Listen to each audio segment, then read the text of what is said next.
All right. So we'll wait for people to get in here. It's been a while since we did a video. Somebody might come in, somebody might not. What's up, everybody? All right. So there's some people talking about, what funding companies to use if you want to use a funding company. And there are some major differences, right? Because there's a lot of terminology that, people get messed up on, right? A lot of terminology. So if you're going to use a funding company, you got to know exactly what you're getting into and read the contracts, right? Read the contracts. What's up, everyone? What's up, Dylan? Six Missing, Godson, A. Scott, Anita, Joe, Battle. Nice talk the other day. Anita, Lost Cause, the Rob Cobb, Snorlord, Philip, Light Bright, Newhouse, Joseph, Ian, James, what's up? Keith, Plum, Heath, Go Fast KW, Alex. Always nice you check in. Matthew, Greg, and Illini Trucker. Okay. Old Russ is in there. What's up, man? What do I think of Riverside Transport? I don't think a lot about a lot of these companies. I haven't really studied their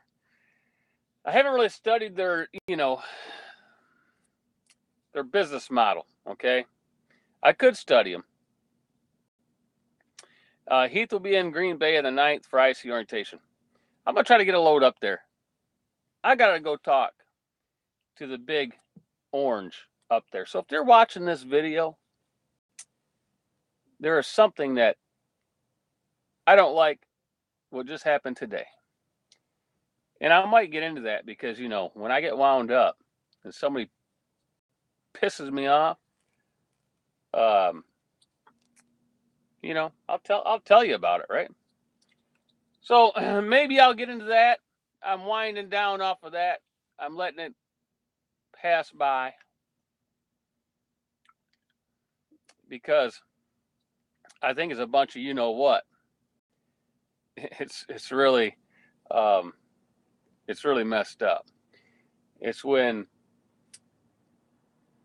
we won't get into it. We're talking funding, okay? Now I use Thunder Funding.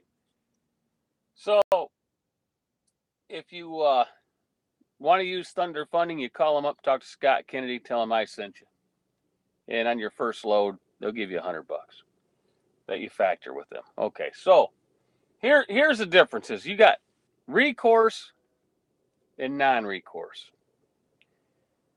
Recourse means that if they don't get paid within a certain amount of time, they're going to come back to you and take the money back.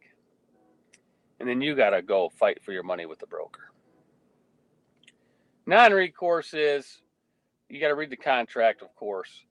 But if a company goes out of business, goes bankrupt, so forth and so forth, depending on what your contract is on the non-recourse side, they don't come back after you for the money. But the big thing is this. You'll get companies that say, okay, Company A will give you 96% right now, okay? Company B has a reserve account, and they fund you 90% up front. So they hold 10% in a reserve. All right? And people say, well, why wouldn't I just take the 96%? I get all my money up front, right? Well, there's a problem with this right here. Love's does this, and some other factoring companies do this because they're trying to steal everybody. See, Thunder Funding uses this. Thunder Funding uses a reserve. And this is why the reserve happens. This is why they use it. So if you haul a $1,000 load, right? Company A is going to give you $960. You know, the day after, 2 days, whatever their funding thing is. They're going to give you $960 minus any fees. But we're going to skip the fee part because everybody has different fees. So they're running at 4%. They're going to give you all that money. So once they pay you, nothing else is there, right? But here's why I like the reserve. Here's why I like this.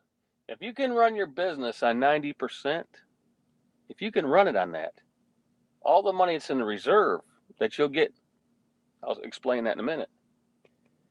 That means you're going to be really efficient business because you're not running on all your capital. This is kind of like a reserve account for maintenance, right? So what happens is when they get paid, they have a sliding scale, 3 to 4%.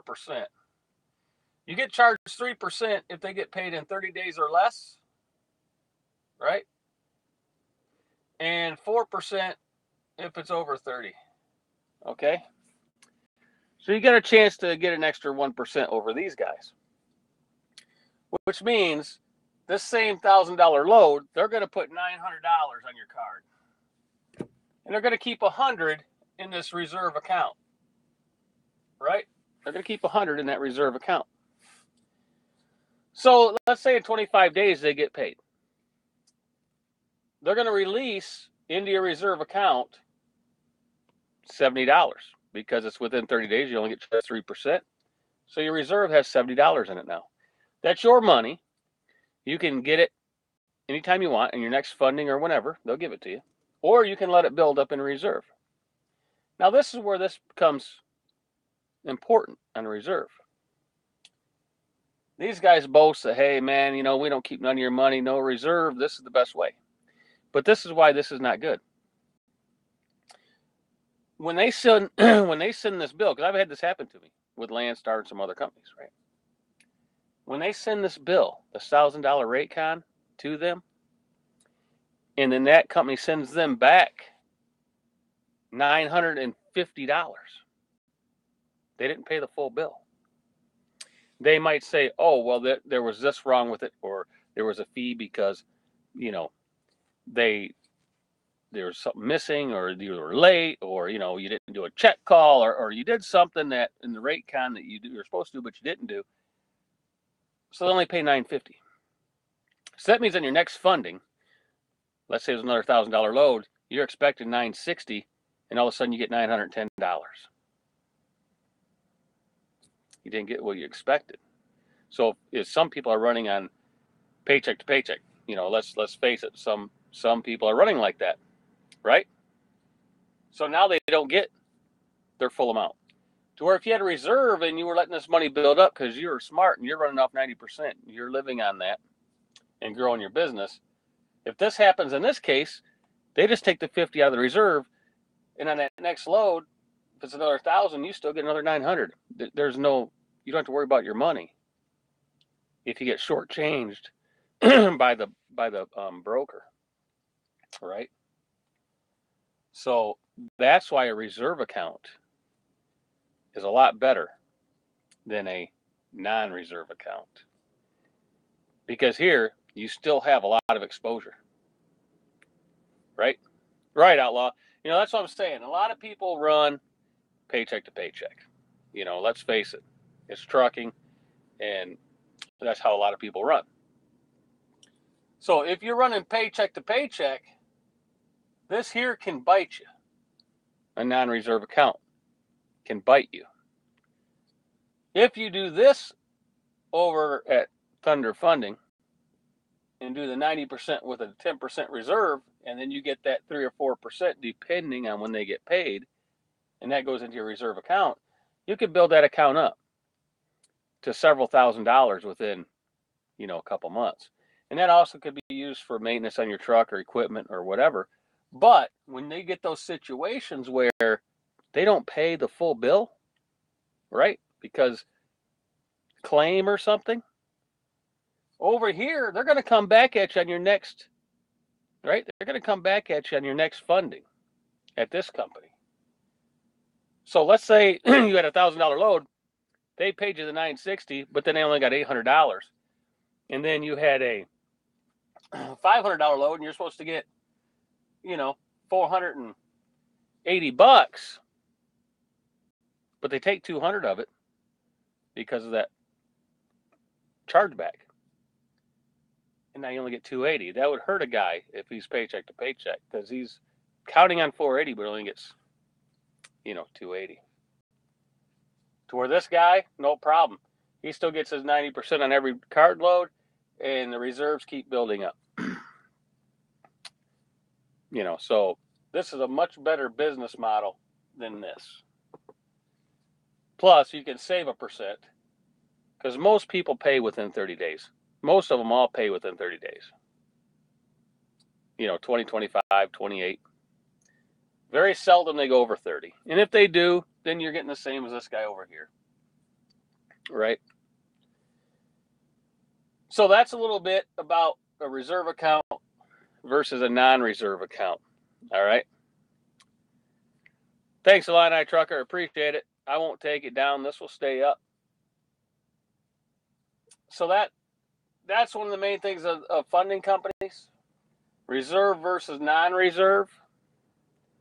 I prefer a reserve account because if you can run your business on 90% of the money, you're going to do really well because this is just going to keep adding up and up and up and up. And then you can invest that money and grow your business.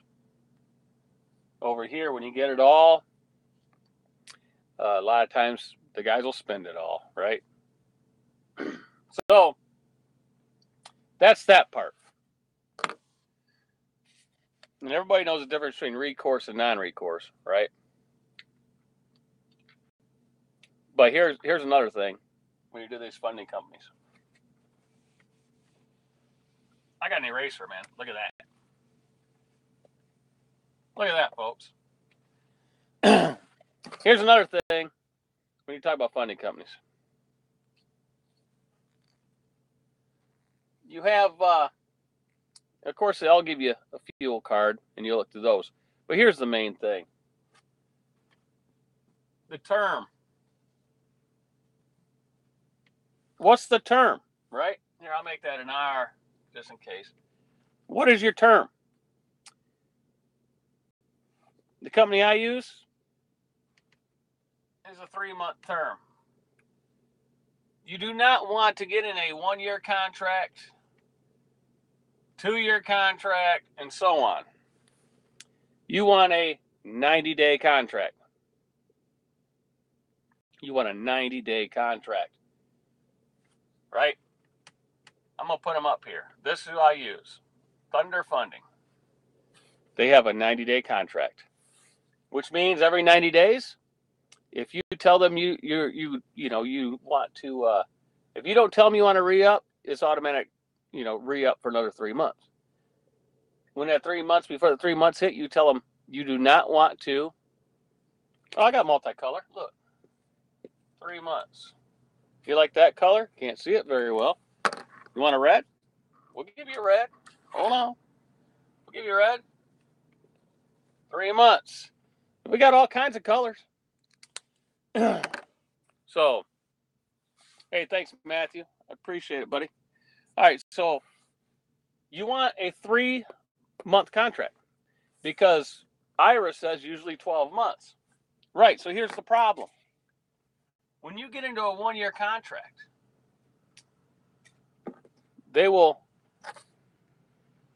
you can't get out of it. You can't get out of it. And these other funding companies, they're not going to buy you out of it if you don't have a whole lot of volume, right? Because this company won't release it. You're stuck with them.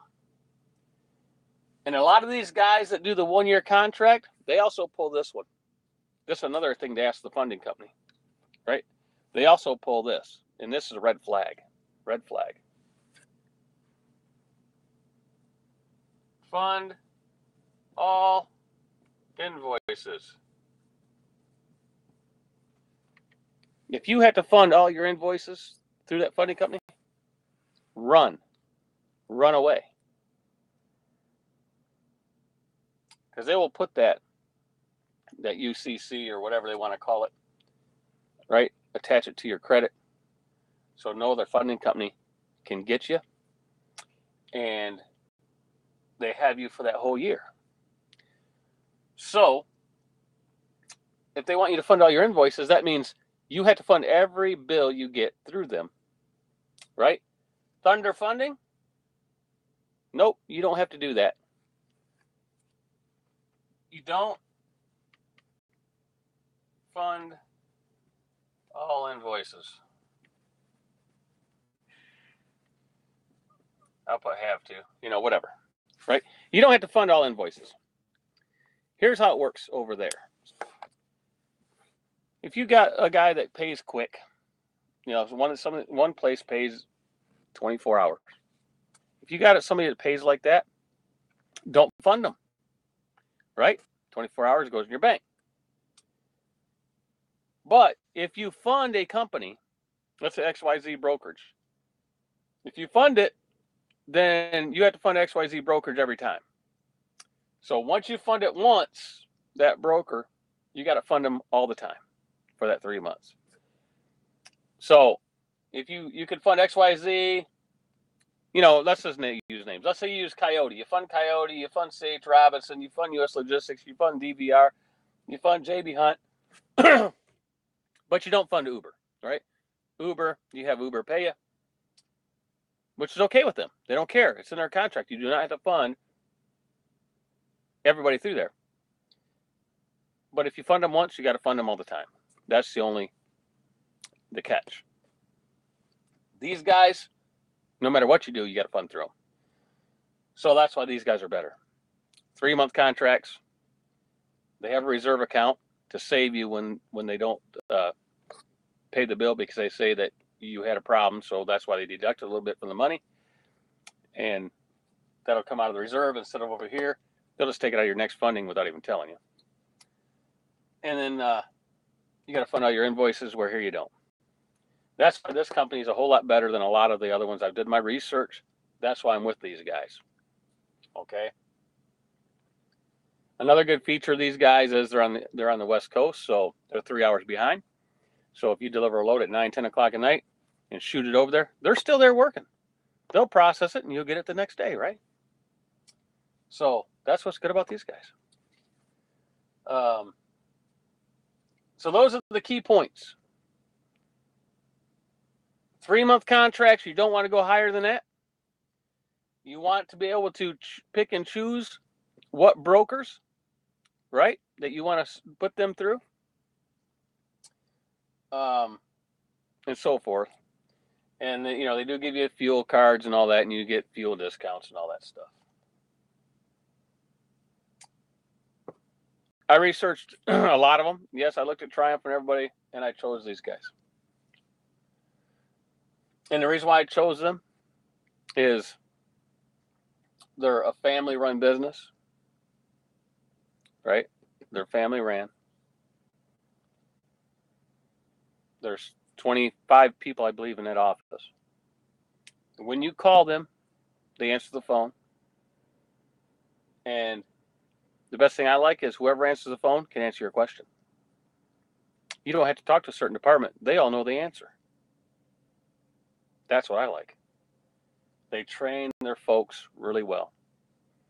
So when that person answers the phone, they can answer your question. They don't have to put you on hold and get somebody else. They can answer. That's another good reason why, I picked them. So that's what you want to look for. You want to get the 3-month contracts.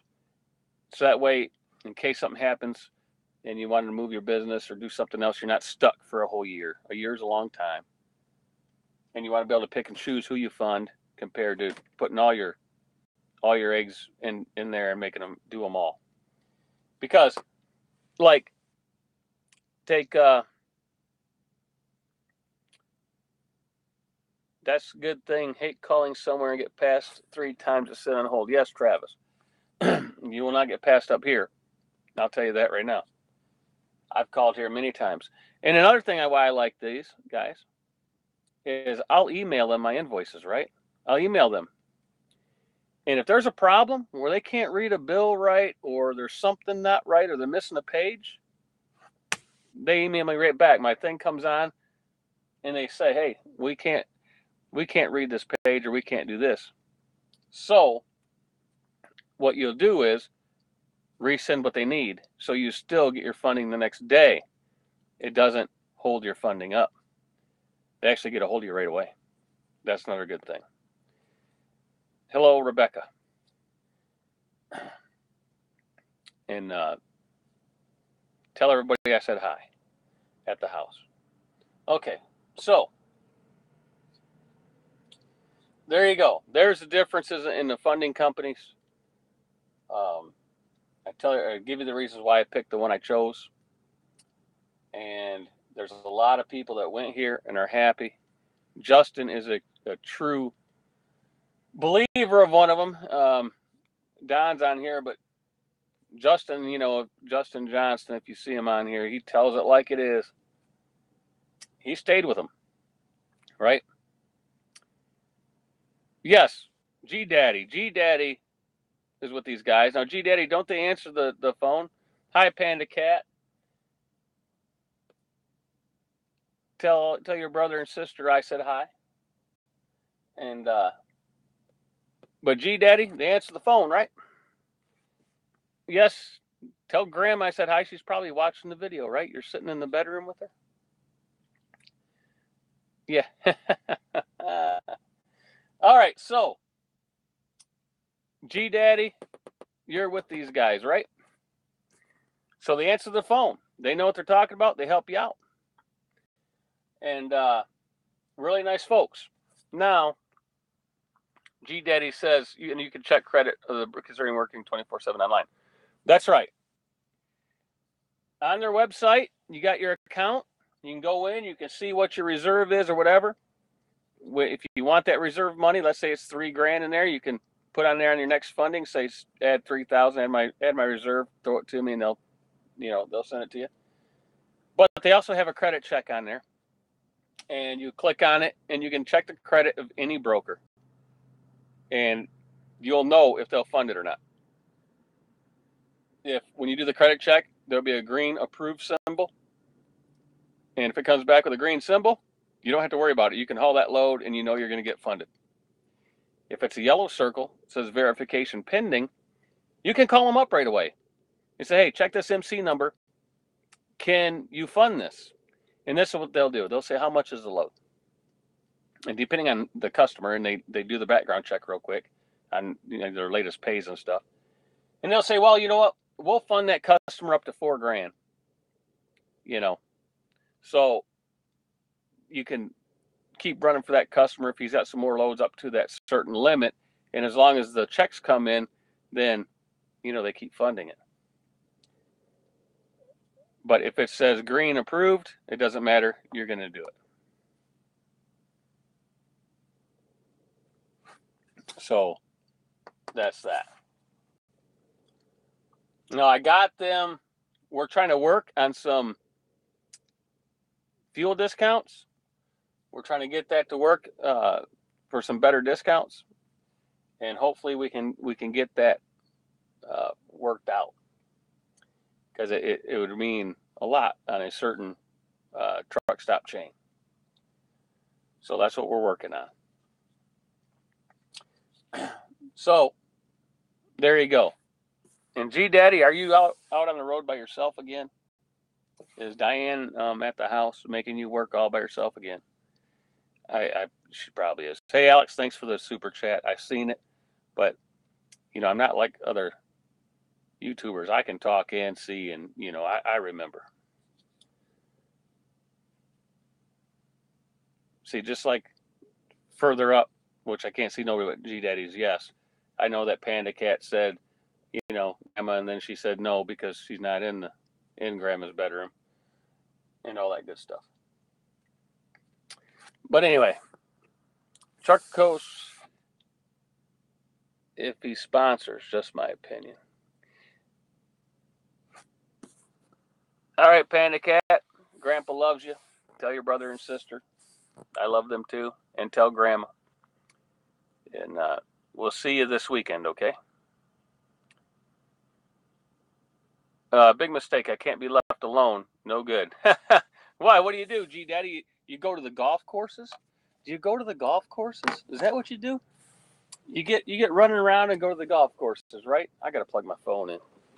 Hold on a minute. We'll be right back. Intermission.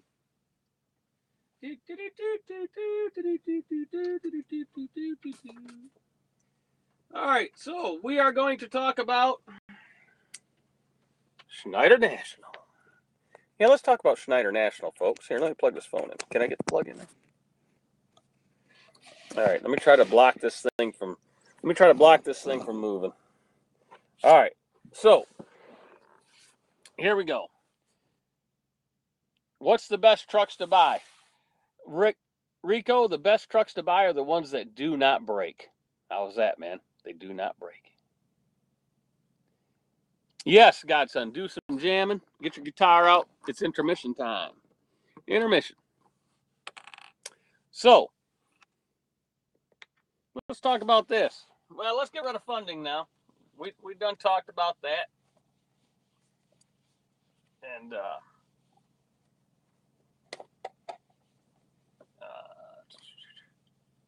there was something else.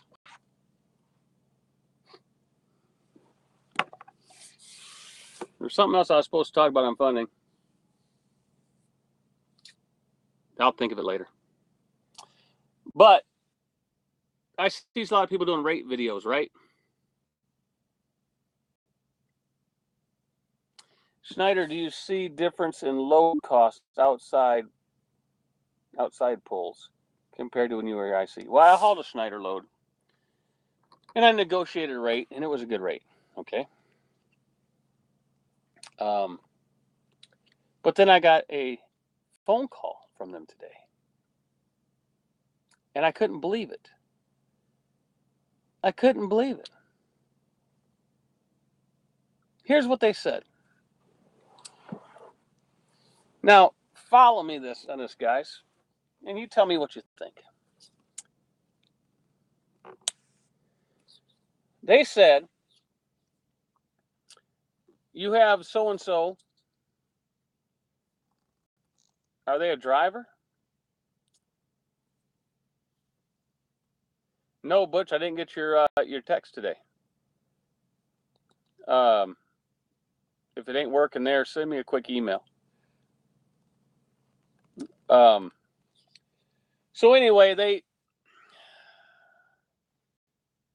said, because I got Gear Grab released onto me, right? They said, is Gear Grabber a driver? I said, no, he's not a driver. He's an owner-operator. And they said, well, he's on our load board. I said, yeah, of course he's on your load board because I gave him the link to get on the load board. Well, he's a driver. I said, no, he's an owner-operator. I said, he has all the authority. I said, I give him all the authority to book all of his own freight, sign all of his own rate cons. He does not have to run none of that by me. It's his truck.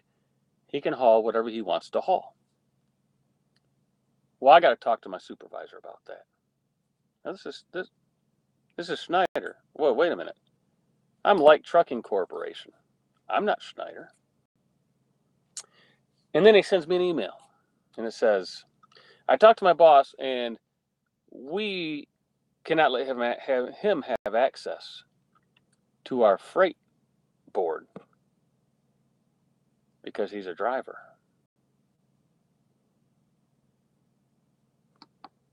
So they're telling me that I am not allowed in my own company to let an owner-operator look at the freight and book their own freight.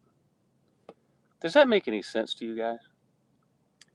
Does that make any sense that they are trying to tell someone else how to run their corporation? Does that make any sense?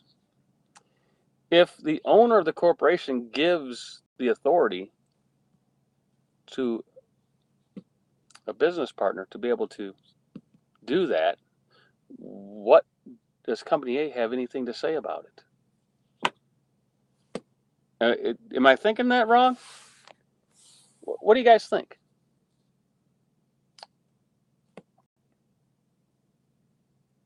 What do you guys think about that?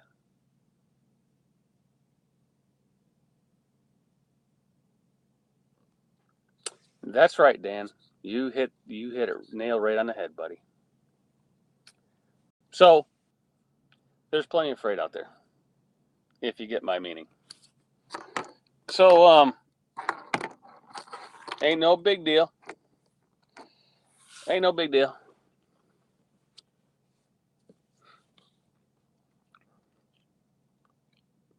So I just, forget about it. I'll haul other stuff. There's tons of freight out there. I'm doing really well this week, right? I am really putting down the miles. That's right, Outlaws. That's the stuff you get from mega carriers, and it's real bad when they go public. Duncan, you're tardy. You missed all this. The whiteboard's clear. You missed school. Go sit in the corner. Put your hat on. I'm just kidding. All right, so yes, Butch, that's a load of bull. So I'm going to make a phone call tomorrow, right? And I want to know who this guy's boss is. I'm going to make that phone call. So, Oh, let's talk about growth. All right, let's get the whiteboard back out. Right? Let's get the whiteboard back out and talk about growth.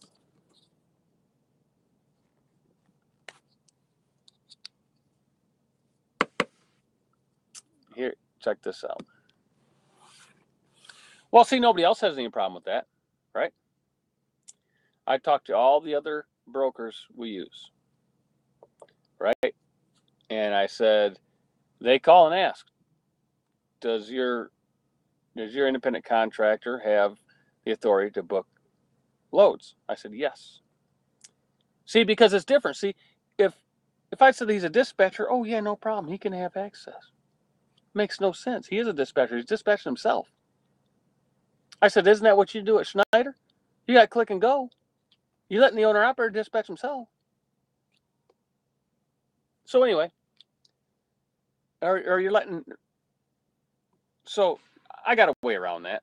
If they want to play that stupid stuff and we really want to haul their load or something, if it pays, I got a way around that anyway. But it's just the principle of it. So I don't know if I'll ever haul another load. So let's talk about growth in trucking. Now I have a theory. And I have a theory that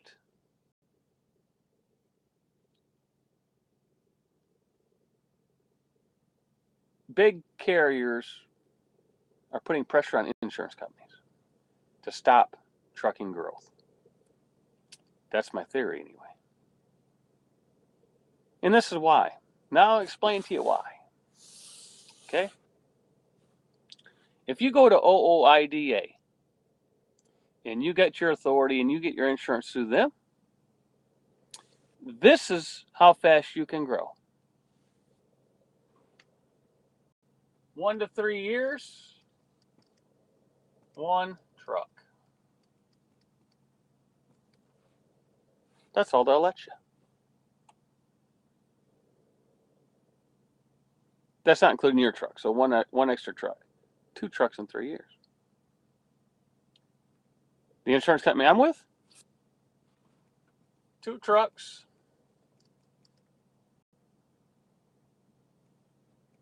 2 years. 2 trucks, 2 years. So I'm already looking for another insurance company. I found one that'll let me grow a little faster. But there's a cost, right? There's a cost. Another company, 1 truck, 3 years. And so on and so on and so on. Now this is why, this is the excuse they give you. And it makes no sense. Because if you're an insurance company, You're in business to sell insurance, are you not? So, if the insurance company charges, here's what they charge, folks. Here's what they charge. Depending on your guy's record, driving record, and experience level, they're going to charge for liability and cargo anywhere from, it's going to be right around this number, right around $8,000 to $10,000 a truck. That's what they're going to charge. That's what they're going to charge. All right? That's what they're going to charge. So, you put on one truck, they charge you an extra $8,000 to $10,000, right? They charge you an extra $8,000 to $10,000. But they say you can't put on no more trucks because exposure. They say you're too big of a risk in exposure. Here's what I say to them. See, that makes no sense, because if your second driver you wanted to hire and put on, they say no, your limit because of exposure. He can go out and get his own authority, go to that same insurance company, and guess what? They're charging $8,500, let's say. What's the difference? They're insuring him, right? They're insuring him. What does it matter what 7 digits he has on the side of his truck? His own or yours, right? So their little philosophy of exposure makes no sense, right? Makes no sense. That's why there's something else behind the smoke in mirrors. There's something else there, my friends. Because if you're an insurance company, your business model to sell insurance.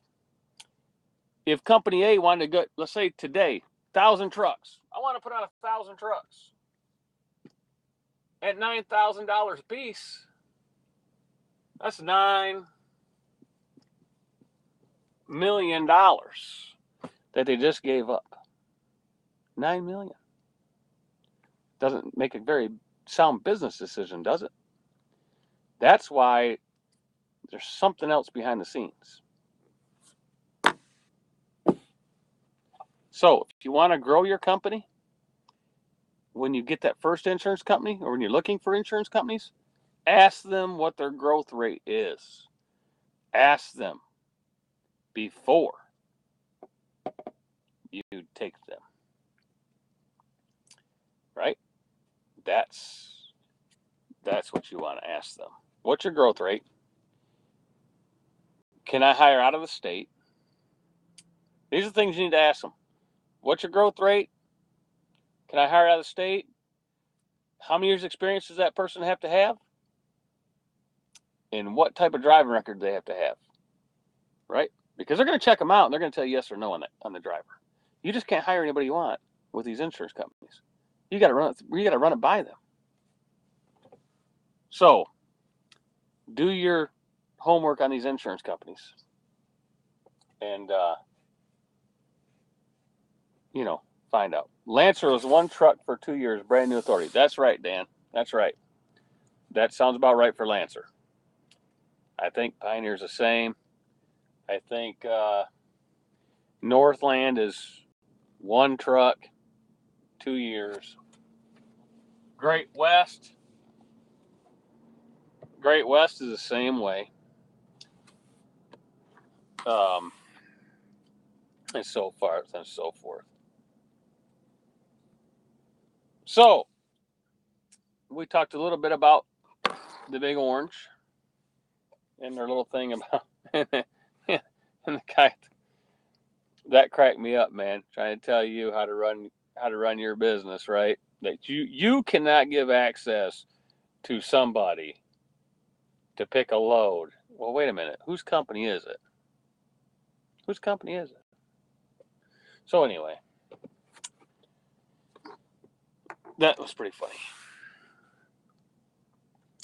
So after 2 years, you can double. See, now there's a problem. Think about it, friends. We all know of other companies, right? We all know other companies that have a huge growth rate, okay? Have a huge growth rate. And if you want to find out stuff about companies, you can go on the Safer website and you can look at insurance history and you can see all the insurance companies that canceled their insurance. Here's what happens. Let's say, check it out. Let's say insurance company A says you can have one truck in 2 years. Okay, so at the 6-month mark, you add the truck, right? 6-month mark, you add that truck. And then at the 1-year mark, you add another truck. Guess what happens, folks? Guess what happens? Insurance A does this. Canceled. They cancel your insurance policy. Guess what that happens? Your authority will get canceled. There's a certain date, like 30 days. You got to buy new insurance. You don't buy new insurance, you're out of business. So when you look at somebody's thing that says canceled, that means they did something wrong. Insurance company didn't like, probably growth, right? So then they go over and find another insurance company real quick. Then they get insurance B, and they say, hey man, we have 3 trucks. Okay, we'll insure you, right? They insure you for a high dollar. The insurance goes up because they know you grew too fast, but they're going to take you on. And then within a year, you had 3 more trucks. Guess what they do? Cancel. Now you got 2 cancellations on your Safer website, on your history. Then you go get another insurance company. Pretty soon, you're going to run out of insurance companies, or it's going to be skyrocket price, and then you're going to start passing that. You're going to start passing that fee on to your independent contractors, right? Insurgents, no problem, man. And Weird Racing. Thanks, Lenny. I appreciate it, buddy. I appreciate the super chat. So you're going to run out of insurance companies. And then when you do find the ones, they're going to be risk management companies, not the real insurance companies. They're going to be risk management companies. And when you get to that point, right, they're going to start charging a lot more money. And then a lot of these companies you'll see will charge you that insurance, right? Because they're getting hit hard because they've had lots of cancellations. That's how you get cancellations in the trucking industry. If you look up, click on somebody's insurance history and you see cancel, at a certain point downtime, cancel. Look at their growth rate, and you'll start seeing this right here. But here's what you really got to think about now. You don't want to grow too fast, because if you have a couple of these and you get one guy have a bad accident, guess what happens? If you're at insurance C now, they cancel. And then you can't get nobody else because your CSA score is way high. And now you're stuck, unless you're self-insured, but you need a lot of money to be self-insured. You need a lot of money to be self-insured.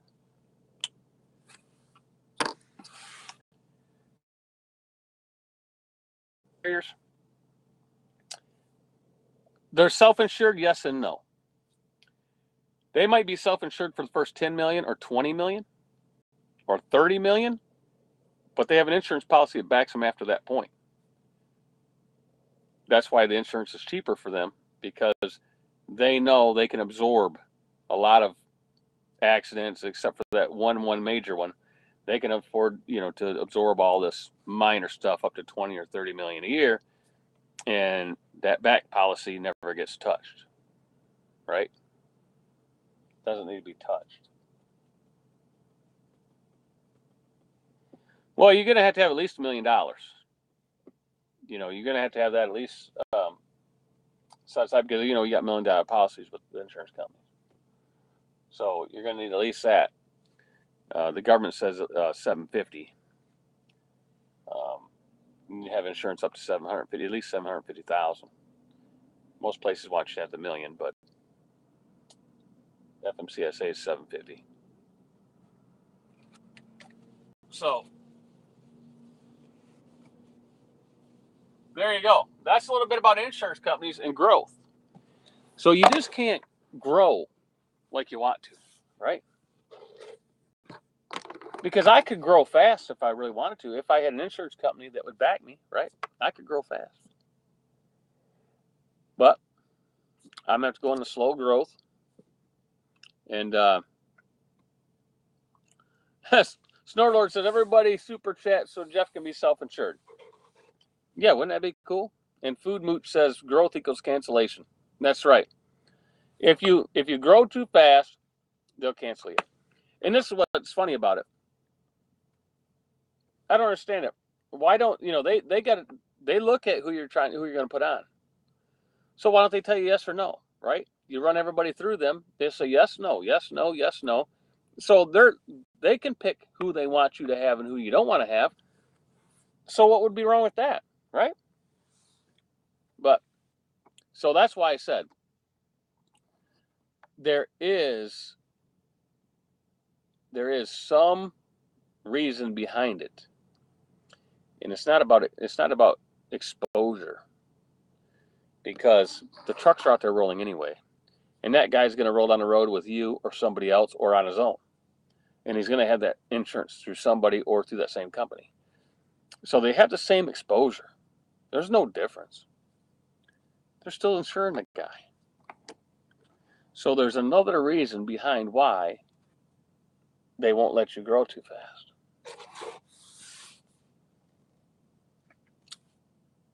I looked at the business model. I can't figure it out. Because my business model is, if you're in the business to sell insurance, you sell insurance. Okay, that's almost like State Farm, right? That's almost like State Farm or Farm Bureau or any of these other ones, or who's the Geico and Progressive and all these other ones, right? That's like them saying, you know what, Stephen Miller, in 392 Hemi, you have 2 cars. We're not going to let you have a third car. You can't have a third car for 3 more years because you're a risk because you got 2 cars. We don't want you to have a third car. They don't do that, right? They let you have a third car because something's not right. See, because they got the same exposure. You're adding more and more vehicles, right?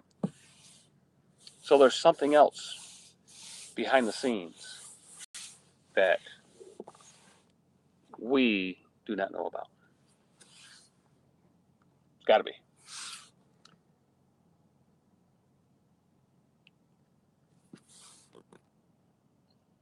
Right. They do multi-car discount, all that. Yeah, because they want to sell insurance. They want to sell insurance. They want you to keep buying stuff so they can keep insuring more and more stuff. Augustine Thorpe says, how come Traveloco grew this fast? No clue. No clue. Have no clue.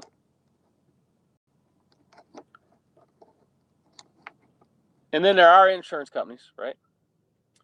There are some insurance companies that will let you grow as fast as you want, but the monetary value of those policies doesn't add up, right? You can't add a truck that will even cover that unless you charge for half of that insurance or almost all that insurance, right? Right? What if I had multiple trucks but hired drivers? That doesn't change a thing. Snow Lord. It changes nothing. It changes nothing. I think TR's hit it on the head. I'm waiting for somebody to say something, but I think they just did. That's crazy. The kicking out money to somebody to stop the small companies. I think you hit it right there. That'd be my first guess. Right? That'd be my first guess.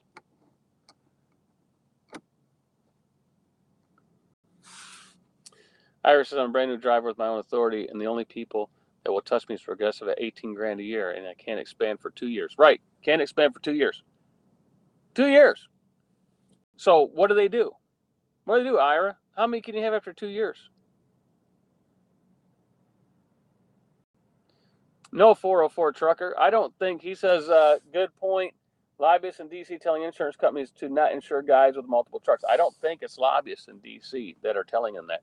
Lobbyists in D.C. have nothing to do with it. They have nothing to do with the trucking, and if some small guy puts on 15 or 20 or 30 trucks.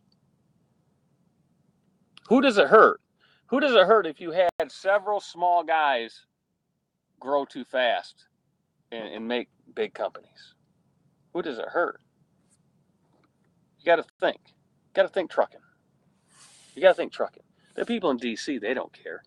They just make rules and regulations. And, you know, who's trying to control the trucking industry?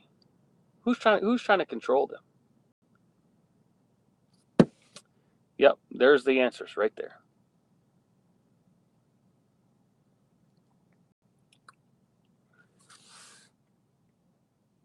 Actually, they don't, Rico. They actually don't have their own insurance company. You can look it up and see who they have. You know, you can go to Safer, go to the Safer website, type in the name, DOT number or MC number, doesn't matter. And then you'll see how many trucks they got. You'll see all that. You can click on insurance history, and it'll show you all the insurance history. And you'll see who their insurance company is. And you can do that any company. It'll show you exactly who their insurance company is, because it's public knowledge. If you're a trucking company, everything, that site is for the public. Everything your company does is on there, so the general public can look at it and see.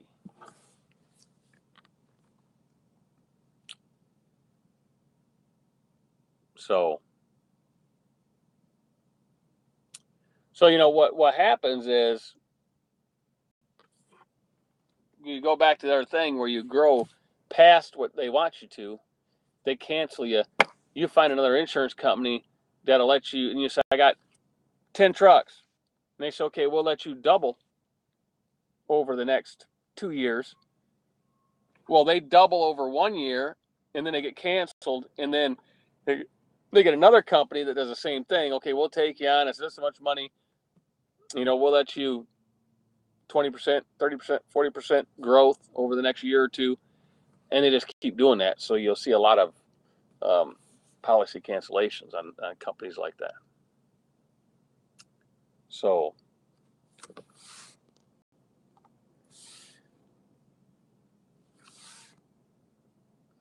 super late to the chat. What do you know about an 07 Freightliner? What's that? Columbia 120. I found one for sale. 740,000 miles for $3,000. What's wrong with it? It's got a blowing engine or what? Is the motor blowing for $3,000? Something's not right with it. Something ain't right with it.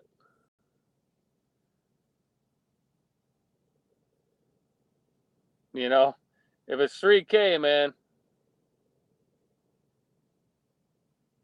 If it's $3,000, something's not right. Something's wrong with it somewhere, or it wouldn't be $3,000. Flintstone foot power. What's Outlaw got to say today? It's just when all the mega carriers go to their broker authority and start cutting rates. That's right.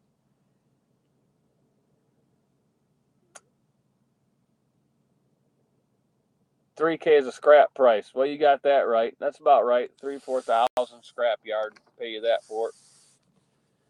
So something's wrong with it. You know, motor's gone or something. Maybe transmission and motor. You know, I figure if I went out and bought a 3K truck, I'd probably have to put 25, 30, maybe 40,000 into it, probably. So I wouldn't even put that as a possibility. I would just go out and buy myself a $30,000 or $40,000 truck. Yeah, if it has a rusted frame, check that out. Skull says stolen. It was probably down. It was, you know what it was? It was probably down there in the hurricane. Got flooded out. Basically, you know, salvaged, maybe. I don't know. But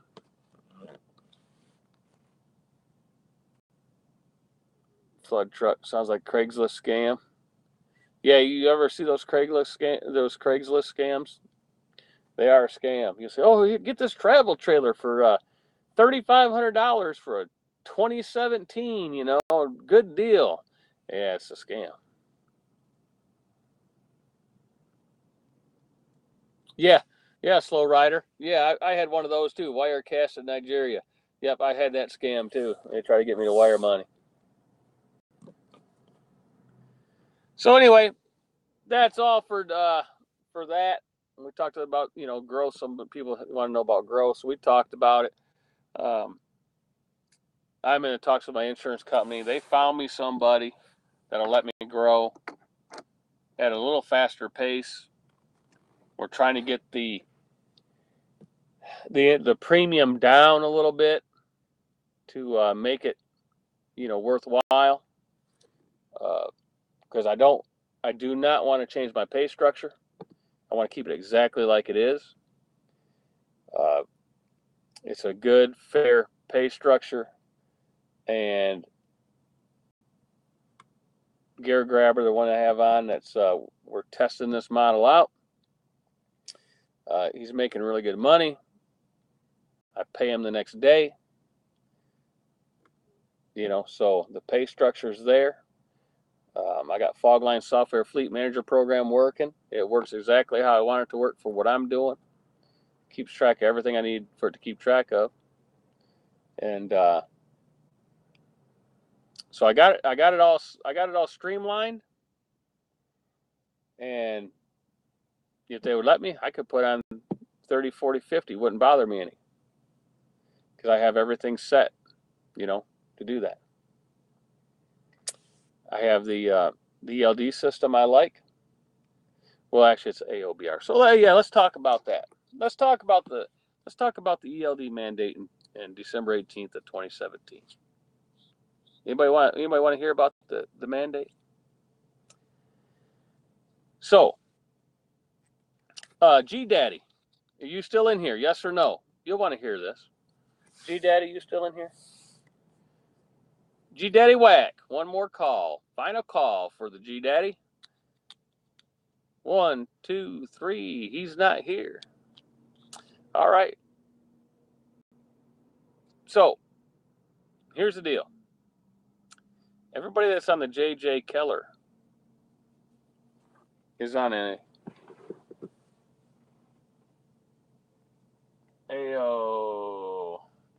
what do they call it? AOEBR or something. Onboard recorder or something. Anyway, and then you got your ELD, right? You got your ELD and you got your onboard recorder. That's your two differences right here. Your ELD and your onboard recorder. Well, J.J. Keller's machine is an onboard recorder. Everybody that doesn't have one in their truck, starting December 18th of 2017, has to have one of these. If they put one in their truck past that date, they got to have one of these. Before that, they can have this. This is good until 2019. You can run this until 2019. But Here's where they catch you. This is one of these with a software upgrade. So it doesn't cost you anymore. J.J. Keller, they'll put out 2 new apps. They'll do an Android app in November. Okay, Android app comes out in November. And the iOS app comes out in December. All right. So if you have a J.J. Keller AOBR and you don't want to use it all the way through until 2019 and you want to upgrade it to an ELD, when these apps come out, if you're running an Android fleet in November, you can do the upgrade and now you have an ELD. In December, if you run an Apple, you now will have an ELD. Once you switch to the ELD, you cannot go back. You're stuck. Now, if you expand your fleet, and it's past December, you got to put an ELD in it, and you got to put all your trucks. You got to swap them all over to ELD. If one truck has it, they all have to have it. So, there you go. That's the mandate. This is grandfathered until 2019. So if you're a truck operation or two and you're not going to expand until 2019, you can still run on this and you're still legal. But if you put one of these in your truck after that deadline in December, it must be an ELD. Okay? So everybody that has one of these, don't worry. They're upgradable as long as, the company has the program to do it. Right? Try E-Road. No, I don't like E-Road. I picked these guys for a reason. Okay?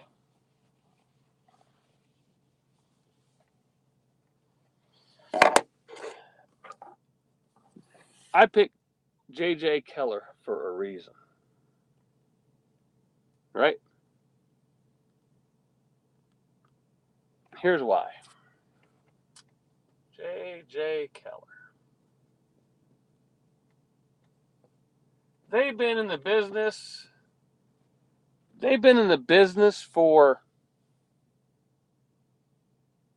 about as long as trucking's been in business, right? At least 50 years, right, or so. They've been in the business. If you look at back of almost every document, J.J. Keller prints it, pretty much, right? So, they've been in the business a long time. But here's why I like it. Over E-Road and all these other ones. I like it for their back office software.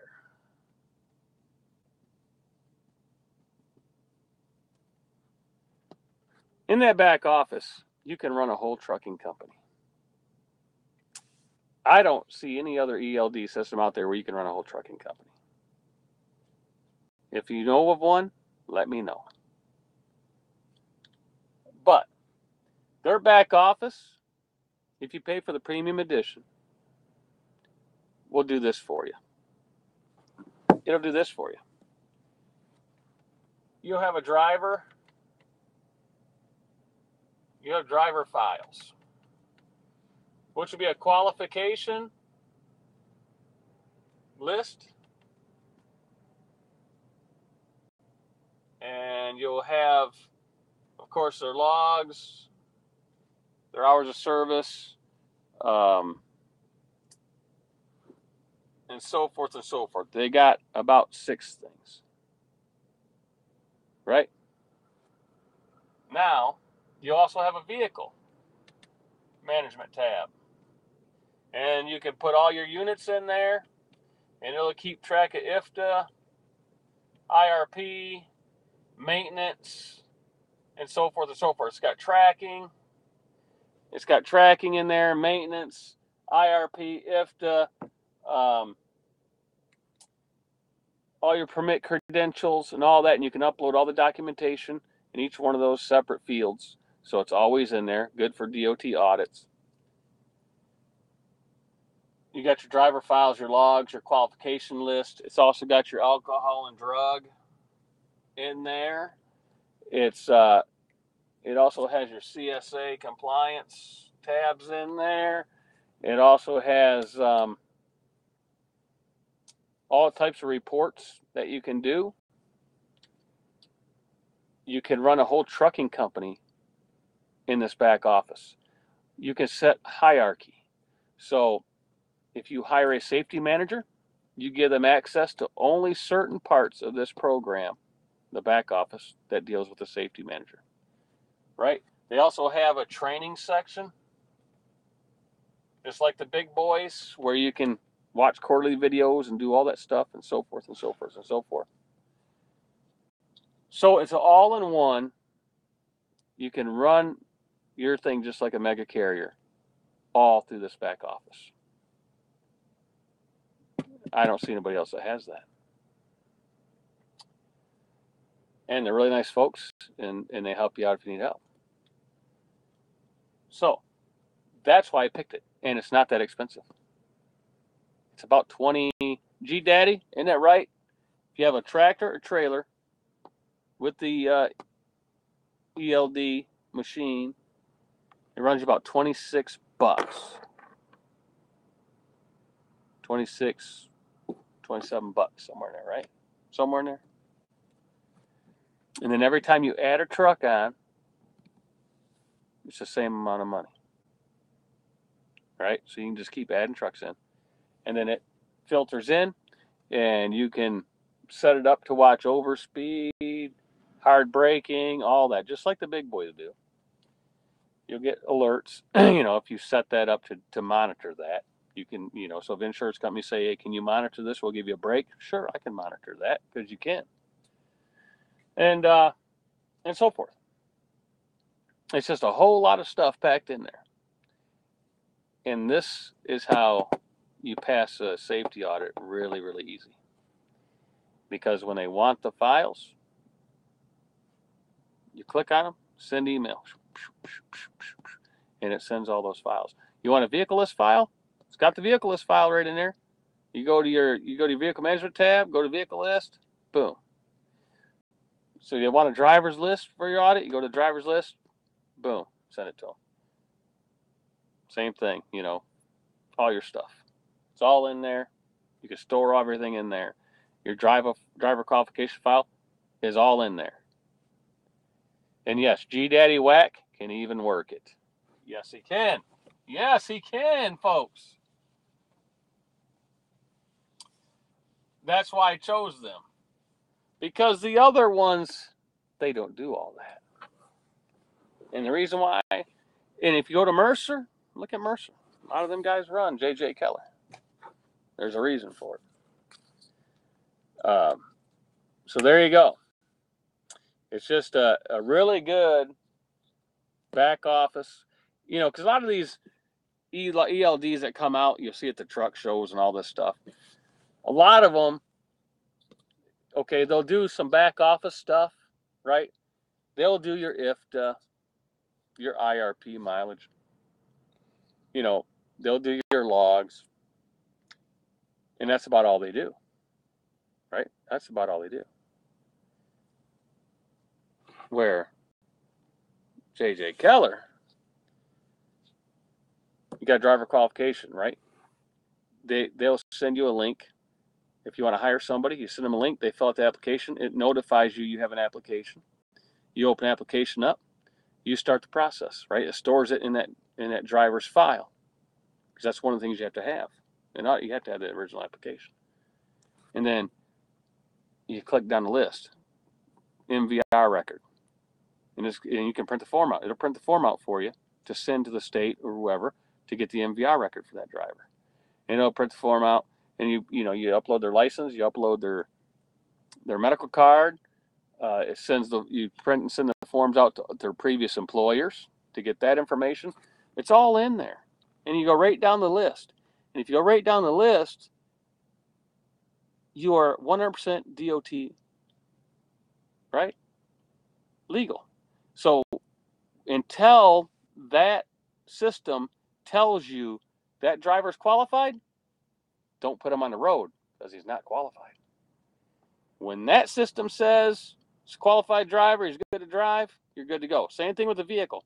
When you start putting that vehicle in and you put in everything in there, insurance, title, whatever, you fill it all out, the plate, all that. Until all that's in there, that vehicle's not qualified to be on the road. As soon as it's qualified, boom, you'll get the go light for that vehicle to be qualified. Your driver's qualified, now your vehicle's qualified. He's going down the road. And so like I have a 2-truck operation now. So when Gear Grabber stops and he certifies his logs, boom, they go right into that back office. When I sign in, I can see it. If there's any DVIRs missing, it'll let me know. If there's anything else that's wrong, it'll let me know. And so forth. And when all this stuff starts to come about, like your licenses are going to start expiring on your guys, if you had 10 guys and you're keeping track. Just keep track everybody, trucks and everything. So when the plates and the 2290s are coming due and the driver's qualification stuff's coming due, it's going to alert you ahead of time and say, hey, this driver, his license is starting to expire. So you get it fixed, right?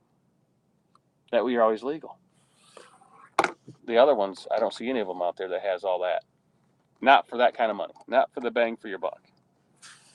So that's why I chose them. Because yes, there are a lot of different ELDs, and some are fancy, fancy stuff and all that. I really don't care about fancy. I want something that's going to keep me legal, and you don't have to worry about it. And you can concentrate on running your business instead of a bunch of paperwork.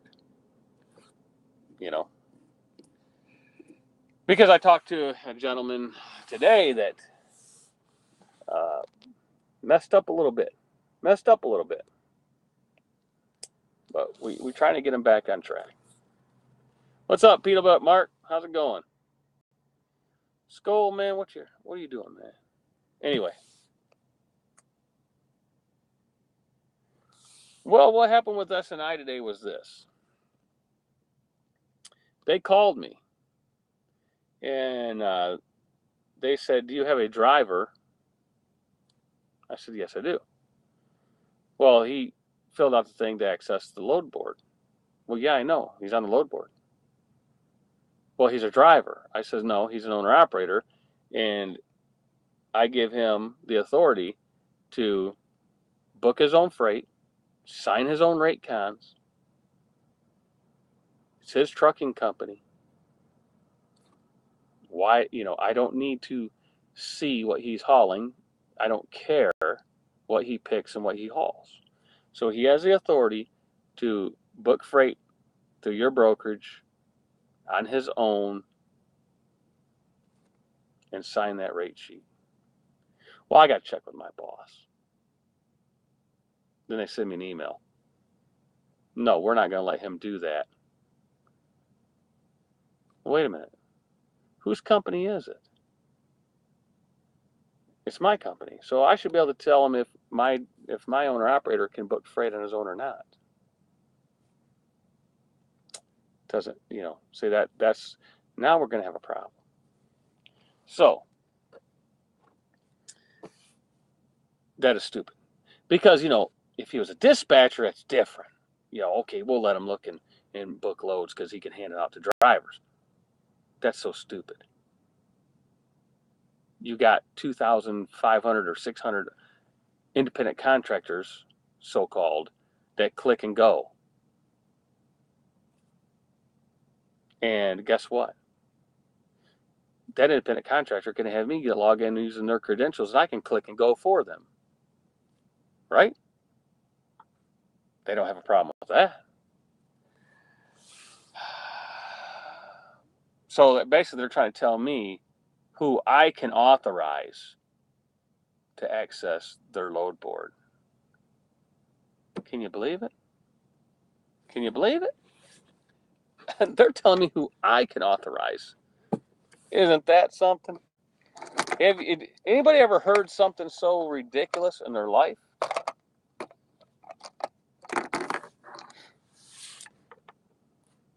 So I'll just haul other freight. No big deal. No big deal. There's plenty of it out there. Go Fast says, what are you using for navigation? Some of the options. I use a Garmin. Some people like Rand McNally. You know, yeah, Lenny. I'm gonna call him back up and say, well, he's a dispatcher. You know, so I hauled one load for him, and of course, I talked the rate up because I'm not hauling. I always talk the rate up. I always ask for more. I mean, why not? So,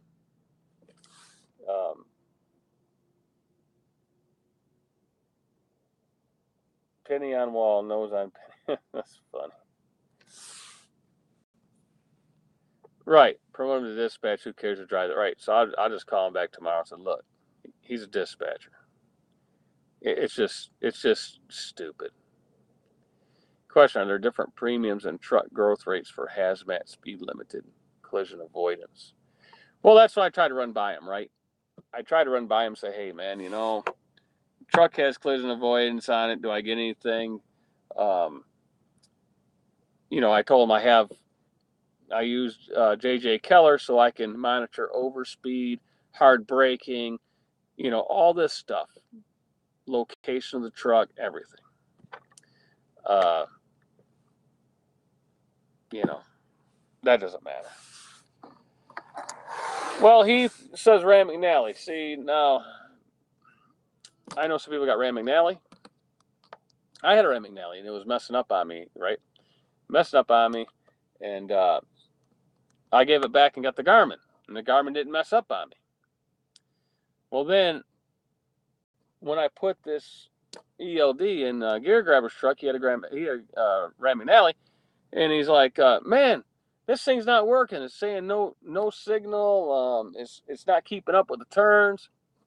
What it was the little black box for the ELD has to be so far away from that Rand McNally because it messes it up.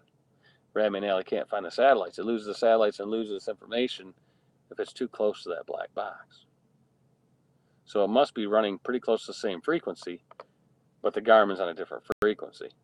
So he moved it, right? He took it, moved it down out of the way. Now the Rand McNally works fine. So if anybody has a Rand McNally and they use the J.J. Keller ELD system, do not mount it nowhere near the Rand McNally. It is not your Rand McNally. When your Rand McNally says no, you can't find signal and just loses it going down the road, it's not that. It's the ELD. And it might work with other ELDs too. So if you put an ELD in your truck and you're starting having problems with your GPS, maybe you put that box a little too close, right? Maybe you put it a little too close to your GPS, and that's probably what's wrong with it. I went through 2 of them, couldn't find out what's wrong with it. And then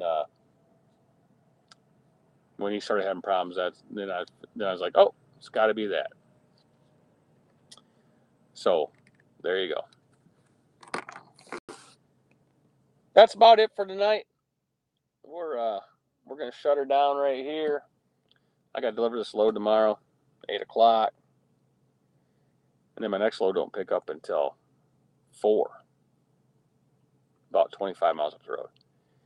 And that'll deliver the next day. But I got a really good rate on it because I called him. I hauled the load 2 days ago, and I'll do a whopping 1,000 miles this week. Well, come Friday at 1 when I deliver, I'll have 1,000 miles in. So I'll probably do another load on Friday, another short load. But yeah, I called her. Said, yeah, this load. She said, well, it picks up at 4 and delivers the next day at 1. I said, well, I can't do that. It takes up too much time. Because I already know what it pays. And well, we got 51 people. Thumbs up. Awesome. See, look. Anita says, hit the like button. Appreciation. Well, Larry should have hit it because he was tardy. So anyway, we got off the phone. It wasn't 30 seconds, my friends. 30 seconds. Phone's ringing. It's the broker. Yeah, what's up? What do you got to have to haul that load?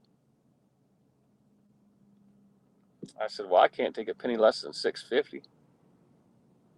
Hold on a minute. Yeah, we'll send it over to you. That's all right. I'll do it. So I'll find something. I'm gonna look for something tomorrow. If I get unloaded really early, I'll find something I can deliver. A 20 or 30 mile load. Stick an extra, $400 or $500 in there. I'll try to fit that in between. And if not, no big deal. I'll just get something on Friday. But that's a pretty good load for 80 miles. I was gonna say 800, but I didn't think they'd go 800 because it's a really simple load. But anyway, that's that. So we hit a lot of topics tonight, right? We started out with the funding, about funding companies, and then we went to growth rates and insurance companies that stop you from growth rates. And then we talked a little bit about my experience with the Big Orange, right? Gear Grabber. Well, Gear Grabber, I told them, oh, I don't think I talked to you after that. I got an email. I got an email from the Big Orange. You want to know what they said? I'll forward you the email. You're going to laugh. This is so funny. It's so funny. The guy says, after talking to my boss, we are not able to give him access to LMT, And I said, are you kidding me? Well, I haven't talked to him again. They wouldn't answer the phone. So in other words, they're trying to tell someone how to run their own business. So I'm going to call him back tomorrow and say, he's a dispatcher. Right? I'm just going to say you're a dispatcher. Or, see, I got a better way around it. Check this out. I'll just give you my login for that, right? I'll just send you my login and my username and password. So who cares? You know what I'm saying? Doesn't make a difference. There's more than one way to do things. I'll just give you the login and password I use. Right? Jimmy's super late. Oh, Jimmy. You're 83 minutes late, dude. That's not like Jimmy. You missed all the super chats and everything, Jimmy. The folks are being really nice to me today. They must have liked the content. I will leave this video up so people can, go back and watch the replay. And you know what? Yeah, Big Joe's there. Yeah, Gear Grabber. It's funny. So I'm going to call, though. I'm going to call and I'm going to ask them. I'm going to say, hey, who's your boss that you talk to? I want to talk to them. And then after I get done talking to them, and if I don't like what I hear, I'll call higher up. Because I got phone numbers of higher up people. I was there 10 years. So,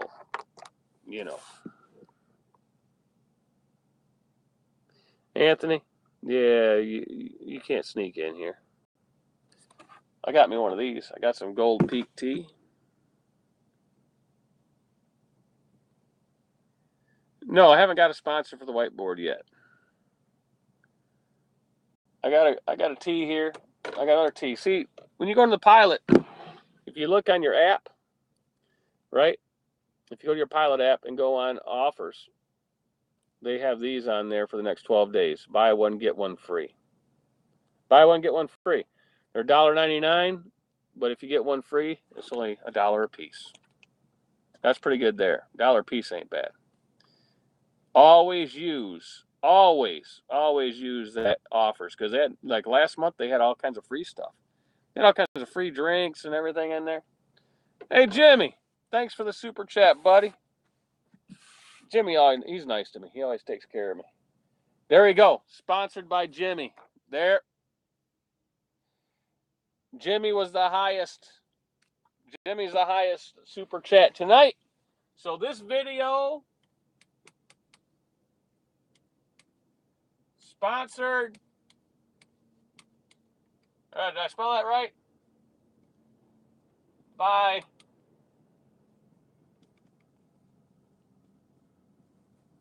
There you go. This video is sponsored by Jimmy. There you go.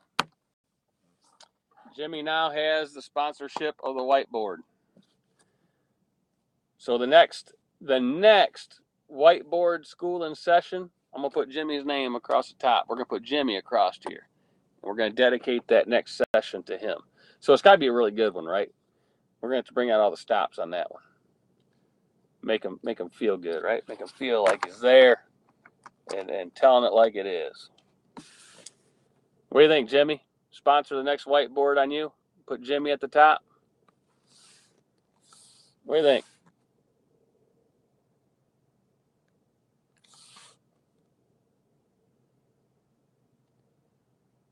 Well, I know, Alex.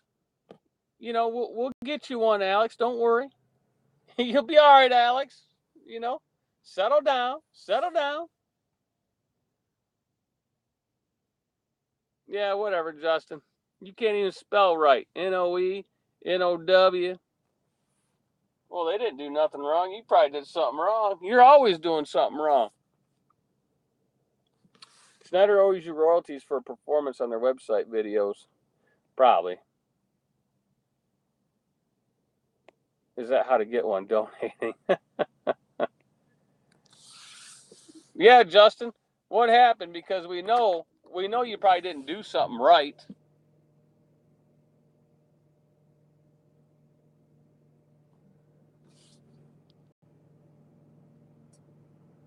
I'm waiting on him.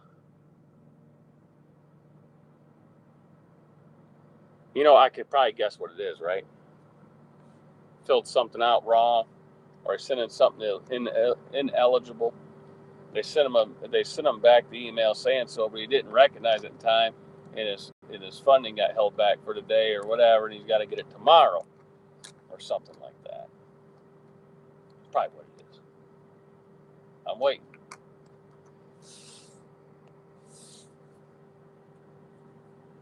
No, Slow Rider, I haven't found the embroidered flag yet.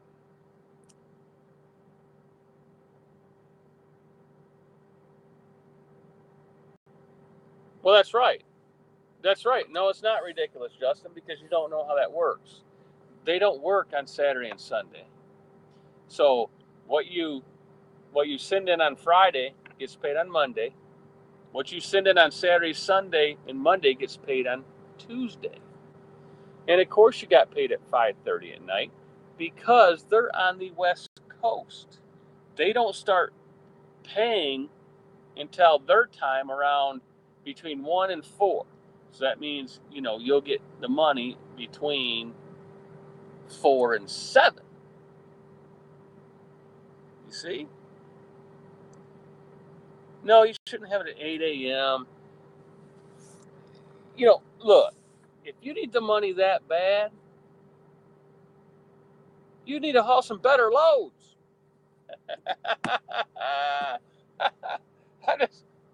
I got to pick on Justin now. So, which part of Michigan do you live in? I live in right there, that part.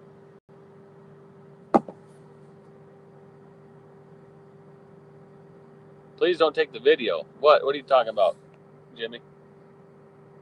What's up, Michael Dow? What's up, the Swerve? Clarence, I don't know where Coach is. Oh, I know where he's at. He is at the farmhouse in Western Kentucky. That's where he's at. Because that's where his last video was. I think it was what? Did he do a video yesterday or today? But he was in Western Kentucky at the farmhouse. So that's where the coach is at.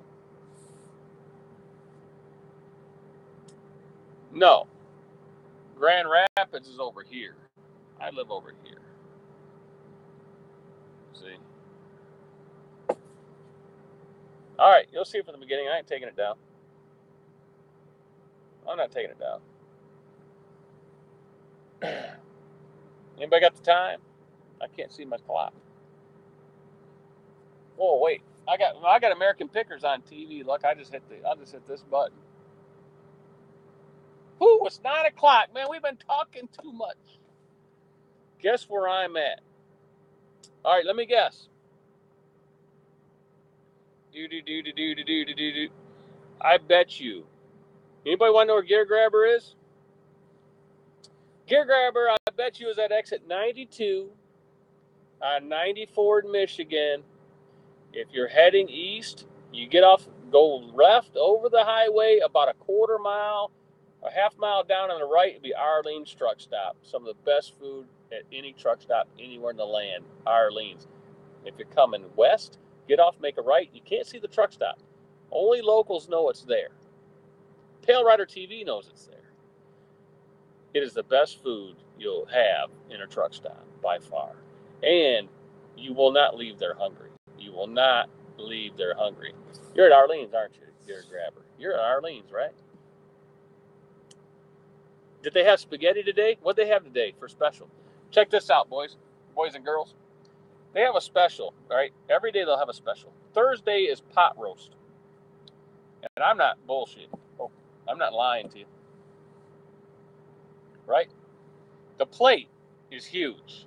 And the plate is covered a whole pot roast. They give you this humongous pot roast with all the fixings, and then they give you another plate with a big slice of cornbread, and then another plate with some more food. But when you're talking spaghetti, the all-you-can-eat spaghetti, it comes in a bowl that is like this big around and about that deep, and it's full, right? Full. And they say, oh, when you finish that, we'll give you more. Man, you can't even finish that.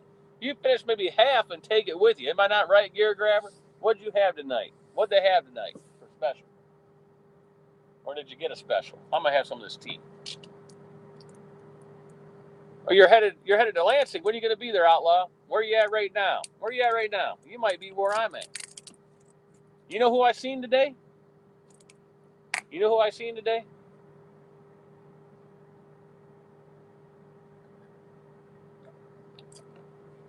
Yes, unlimited spaghetti, man. And it is a huge bowl. Not only the spaghetti they give you one side dish with it, plus the bread. It's on exit 92, Justin, on 94 in Michigan, right between Gales, just past the Galesburg exit for Target, exit 92. Go north of the highway about half a mile, and you'll see the truck stop on the right. It's a real small mom and pop. All the locals eat there, so you know it's good. Oh, how big a bowl is the bean soup? The bean soup's really good there, too.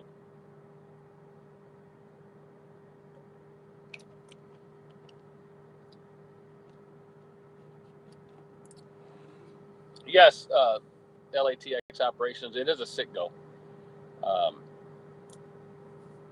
You get out exit 92, Justin, 92 on 94. So you're on Interstate 94.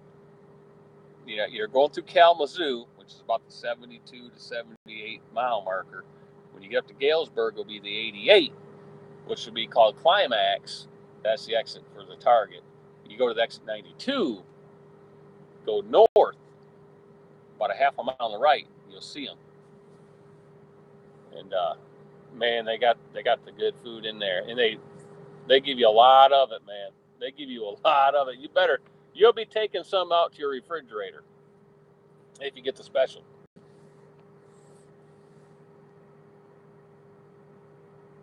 You're from in Hickory Corners.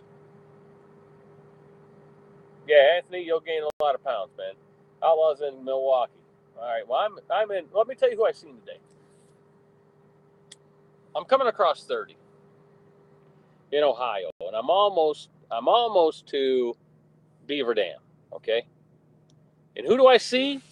Who do I see on the other side of the road going east? I'll give you one hint. He's got a mint green or whatever that green Volvo 780 with a boost, with We Boost on the side of it, and the words Travel Loco. Who do you think that was? He's got that mint green truck, whatever color they call it. Yep, you got it. Yep, old little dog. Old little dog passed me going the other way. It was little dog.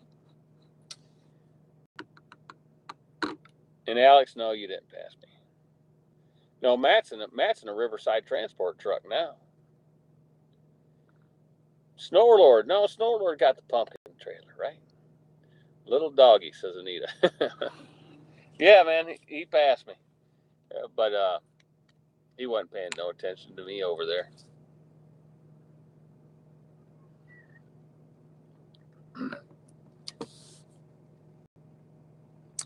Michael Newton says, I need to find a new company to lease onto SCNN.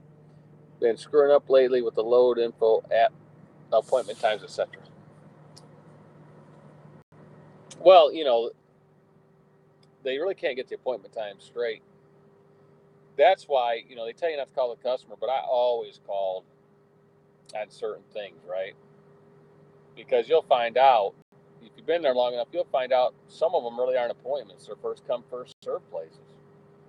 And I think they do that. That way they can manipulate the load board because they know you're going there, and then the computer won't let you pick another load. You know. Oh, you're in Lodi? Lodi. I'm over in the Beaver Dam. Yes, Godson. You get Go Gear Grabber. You tell them. Baylor Trucking. Yes, I've seen Baylor. I've seen Baylor out there. I've seen them out in Pennsylvania too. Godson, you seen Baylor too out there?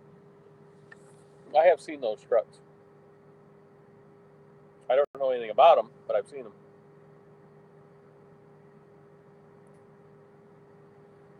I was thinking about maybe this month filing in Ohio for alcohol permits.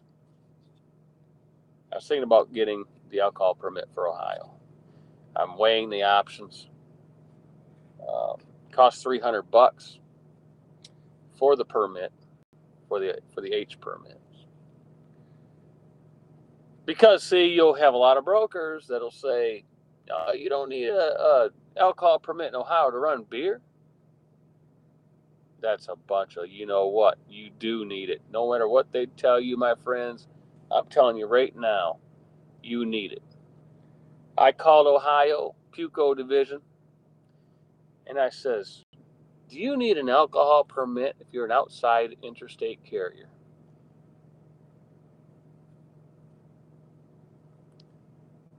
To haul beer in Ohio. They said, are you picking the beer up in Ohio? Yeah, then you need a permit. Are you delivering the beer in Ohio? Sure, then you need the permit. So you need a permit. Well, Justin, it is yes and no, it's a waste of money. There is a couple companies that have some really good rates once in a while. So if you can nab one of those rates just once, it's worth the money. And then you have all 11 months and so many days left over to try to get another one. Right? Well, I don't know, Justin. They had a load on there that only went 150 miles for $1,000. I don't call that cheap. It was heavy. Now, granted, it was heavy, but that wasn't cheap. And they have that load a couple. You'll see it on there once in a while. Once in a while, and you'll learn about that. About these people. But anyway, You guys kept me on here. See, you guys kept me on here. I was getting ready to get off this live feed 10 minutes ago. Jimmy said, "Yeah, man, keep that video up, man. Come on now. I gave you a super chat. Keep that video up." I wasn't going to take it down anyway. And Swerve says, "Do you have your own invoices?" All right, Swerve, see, I use Trucking Pro software. Garrett Grabber uses Trucking Pro software. Snorlord uses Trucking Pro software. There's a lot of guys that use that software. And in that software, you have invoices. So if you put the load in on the load screen, and you click on invoice, it's going to put your company's name on there. And if you filled out the client part of it, right, the broker and all that, it'll put them in there. And you can put it in there and you can email it right off to them. So if you didn't want to go through a factoring company and you're invoicing all your own people, that software will do it for you. So, and another thing, and it came in handy, that software also has blank bill of ladings. So I clicked on it because they didn't have a bill of lading where I was at, and I put on there, right, I filled it all out, and I got my printer in the truck, and I hit print, and it print me out, I said print 4 copies. It print me out 4 copies of a really good looking bill of lading. So I said, "Here you go, dude. You're the shipper. You sign here, here, and here." He signed those. I signed, man. I gave him, his little thing. I said, "Just in case you need one." And I took off and went to the warehouse, and, so it'll print you your own bill of ladings. It'll also do that for you in case you get to a place that doesn't have one. And they're good ones, too, because, they come up in PDF format. So you're on the computer and you type them. So when you print them out, it comes all out typed. So you don't have to write nothing in. You just type it all in there and all the little lines and print it out, and there it is. All you got to do is sign it.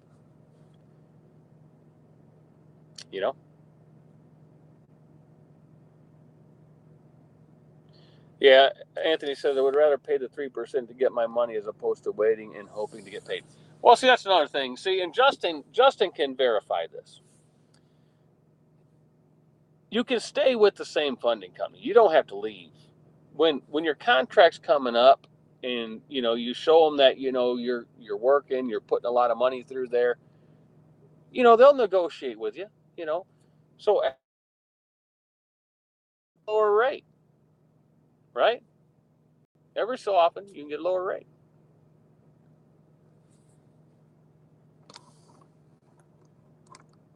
So there you go.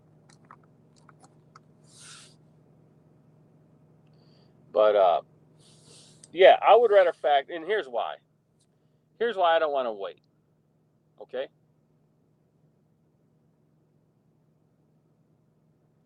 Is Trucking Pro able to cross computers like the home and laptop and truck in just one location? No, Swerve. It can cross. Okay. What you do is you tell the phone if you want to call them. You get a license, right? So you could have it on your home computer and you could put it on your laptop. And see, I have one of these, right? You get yourself one of these. This here is, I don't know, 16 gig or 32 gig or whatever it is. So I save. So if I go to my computer at home and put this in, it updates it with all the new information. So no matter what computer you work on, as long as you save it, right? You write over you can save it as a new file. And when you plug it in there, it asks you what file you want to use. You hit that, and it loads all that information. With this, you save the data file, and it'll look on there, and you'll get the data file. And it has a store all your receipts and everything digital if you want. It has all that capability also. It is a really, really good program, and it beats QuickBooks hands down. And that's Norlord. You do not know what your trucking company is really doing if you don't have a program, because once you put everything in there, oh boy, you're going to know what your company, you're going to know what you're really doing cost per mile. So that's why all these guys talk about cost per mile. They really don't know the real cost per mile. You have that, it'll make you cry. It might make you cry. Yeah, the swerve. If you want that program, you go there. Put the code J, the letter J, Juliet, and the letter L, Lima, JL10, the number 10, JL10, and you'll get $10 off the program. Ray's giving all my listeners, all my subscribers, if they use that code, they get $10 off the program. So there you go. And the best thing about it is Ray used to be an owner operator. He had several trucks. He had them out with Landstar for a long, long time. He just got rid of his last one. He sold it, and now all he does is the program.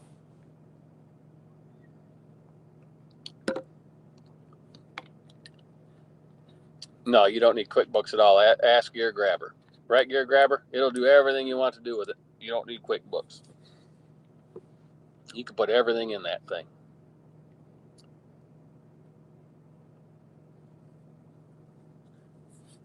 Because Gear Grabber had QuickBooks, I think. And then he started using the Trucking Pro. I don't think he uses QuickBooks anymore. Gear Grabber use QuickBooks anymore once you start using that program? He probably went to sleep, Oh, yeah, so he got rid of QuickBooks. See, I thought he fell asleep, man. He probably got so big coming out of Arlene's, man, he probably fell asleep. Anyway.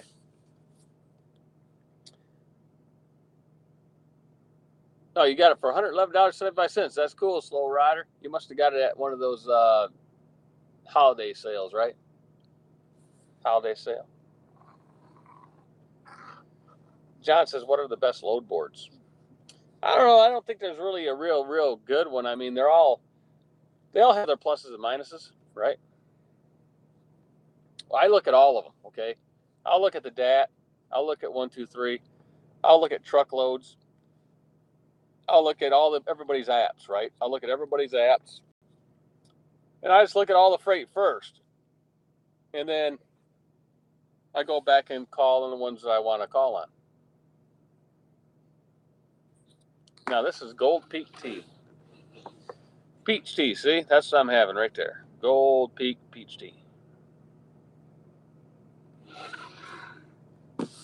What's up, machine? Yeah, Slow Rider. Yeah, that's another thing, You put that in there, whatever, you do a trial, and he might send you a code.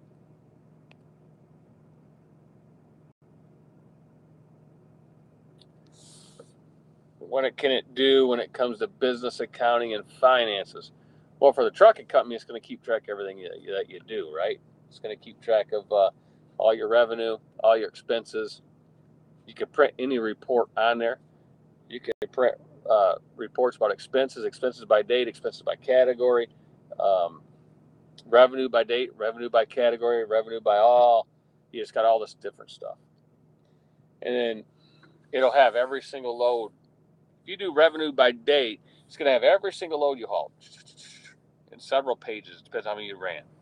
But in the very first headline, it's going to tell you what your average empty miles was, what your average loaded miles was, what your average rate per mile is, what your average loaded rate per mile. So you're going to know your loaded rate per mile, and then it's going to give you that average rate per mile with the deadhead included, so you can see how much the deadhead is affecting your rate per mile, and so on and so on. So when you do a profit and loss, right, you're going to do a profit and loss, it's going to give you this. If you have your truck in there, it's going to tell you how many cents per mile your truck is costing you. It's going to tell you how much your fuel cost is, your DEF cost. If you have DEF, if you have your insurance there, it's going to tell you how much that's costing you, how much truck washes it costs you, tolls, scales, every category you put in there. It's going to tell you exactly what's it costing you, tires and everything. It's going to tell you exactly down to the 100th of a penny, I believe it's where it's at, of what it's going to cost you. The machine says, I passed my take someone around the block today, officially at Pumpkin Patch. As nice, see, for 1 year, only 2 more years, and I can come to Like Trucking. The machine. That's right, machine. 2 years. I should be able to add like 5 or 6 guys by 2 years, man. Here, let me put your name down, machine. after we do the next video for Jimmy on the whiteboard.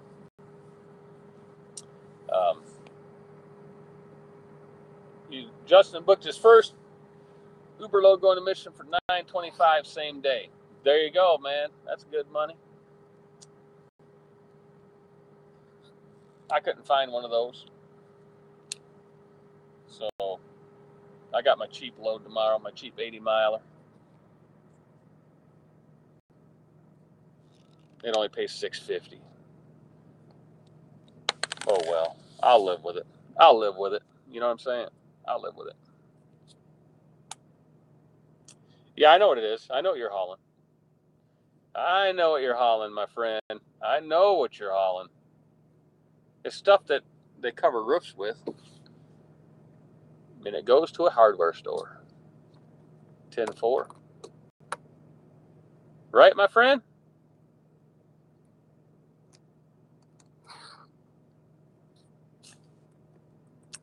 Yep, I know what he's hauling. Yes. See, I know what you're hauling, man. I got you. They only go to 6 or 7 places up there with that.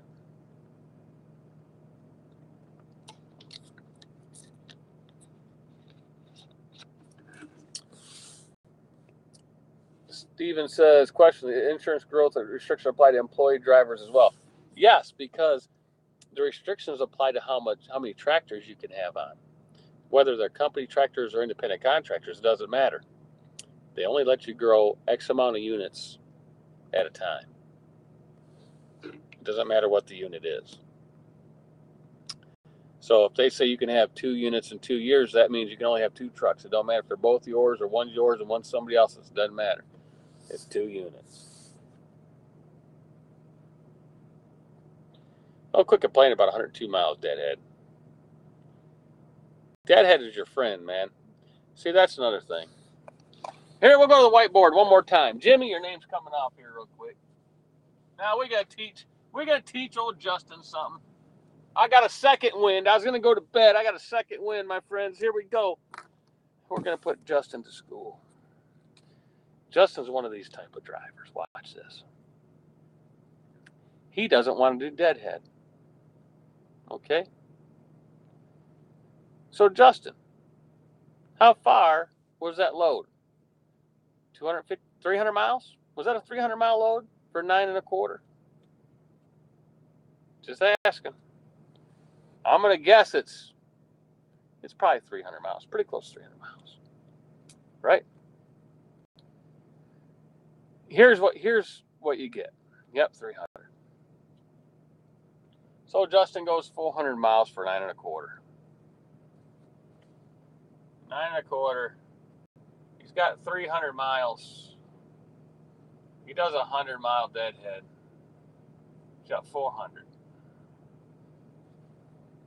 Well, this 300 miles was roughly $3.70 a mile. Or no, I'm sorry. $3 a mile. $3.07 a mile. 308. 308. 308.33333. $3.08 a mile. 308. We're gonna round to 308. So his 400 miles now gets him, what's that? It knocks him down to $2.31 a mile, somewhere in there. Somewhere around $2.31 a mile. So it cost him 74 cents a mile. But everything else around there might only be paying $2 a mile. So if everything else is paying $2 a mile, he makes out deadheading that 100 miles. Now here's an example I had at the Big Orange when I was teaching people how to run that system. We had a guy come out of training. He was in Atlanta. He was in Charlotte. They deadheaded him up to Northern Virginia to get a trailer, right? So here's what he did. He calls me up and says, I'm looking at this load. Because they tell you, they told him not to go 50-mile deadhead, right? It's crazy, ludicrous. He says, I found a load picks up 30 miles from where I'm at. It goes 1,000 miles to Dallas. Okay? It's a 1,000-mile run to Dallas with a 30-mile deadhead. Okay? We're not going to add this 30 in there. You know, I don't have a calculator. So, and I just use my brain. I'm tired, so I'm not going to be able to get this exact. So it's 1,000 miles, and that load paid $1,300, which is $1.30 a mile, right? It's $1.30 a mile. I said, let me look around for you for a second. I did a 200-mile radius. He said, are you crazy? 200 miles? And he's on 81, right? He's on 81. And to get to Dallas, you got to go down 81 to 40, right? Right there in Tennessee. You're going to shoot all the way to 40 and 30 right into Dallas, right? 200-mile deadhead. Check it out. 200-mile deadhead, put him down there at that corner junction at 40 and in Tennessee, right? 40 and 81. This load was 800 miles. All right, it paid this $1,800 going to Dallas. It paid $1,800. So what's that? $250 a mile. All right. So I says, you go do this load, because now you still got the same 1,000 miles, but you're getting $500 more for it. So when you add in that deadhead, now your 1,000-mile run is $1,800 or $1.80 a mile, which is 50 cents more than that one. 50 cents more a mile than if he just went to 30 miles, because he said deadhead's no good. No, deadhead is his friend. Look at that. And I said, now get to wrap your head around this. If you win 1,000 miles, right? And if your truck gets 7 miles to the gallon, you're roughly about 150 gallons. And let's say it's $2 a gallon. That's $300 in fuel. He would net $1,500 after fuel. He is still $200 over the gross that this load would have paid him. He went all the way there for $1,500 in his pocket after he paid the fuel. In this one, he'd have to take out the fuel and only be at $1,100. There's a $400 difference.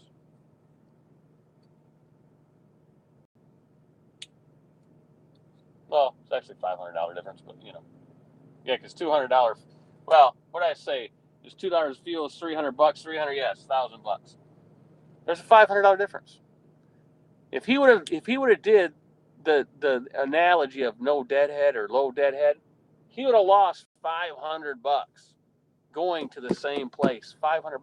You know what? He got better fuel mileage on this run. You know why? Because he went a fourth of the miles empty.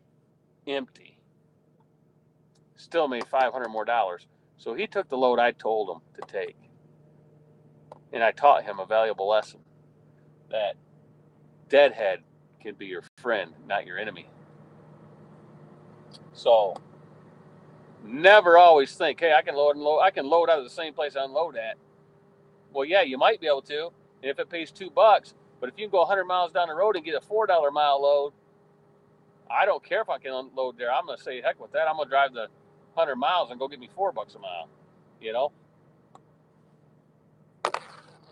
So when people say deadhead, no, that proves deadhead is just that one case proved the theory that deadhead doesn't matter. What matters is when you add all the miles in, what's the net result? The net result is what matters. That's what matters. It doesn't matter what the deadhead is. It all matters on the net result. So if he'd have took his load, he'd have got to Dallas, but he'd be $500 less in his pocket. And when you have a Schneider finance truck, that $500 is important. It is important. Everybody has been on here that's had a Snyder Finance truck. $500 is a big deal, right? Net, $500 makes a big difference. So there you go. So you know, Justin, would I do it 100 miles to go down and get that load? Sure I would. Was it an easy load to pick up? Just don't haul the scrap down there. I wouldn't haul scrap down there. They have scrap loads that go down there, but you gotta, the scrap loads, they want you to weigh your truck in and out at an offside scale. Forget that. That's too much work. Yeah, loads are good out of Dallas. It just depends who you're with. You've seen Pumpkin Drivers videos talk about how difficult IC is. It's not hard, man. You look around in the radius and you pick the good load and hit click. It's easy as clicking a button.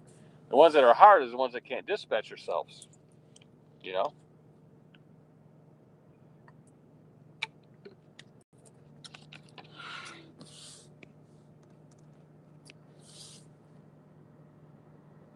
That broker I hauled for yesterday, will they change load times? What are you talking about? Well, you found a load, but it's the wrong load times? Is that what you're talking about? Is that what you're talking about, Gear Grabber? You mean the load you took out to Effingham? That load?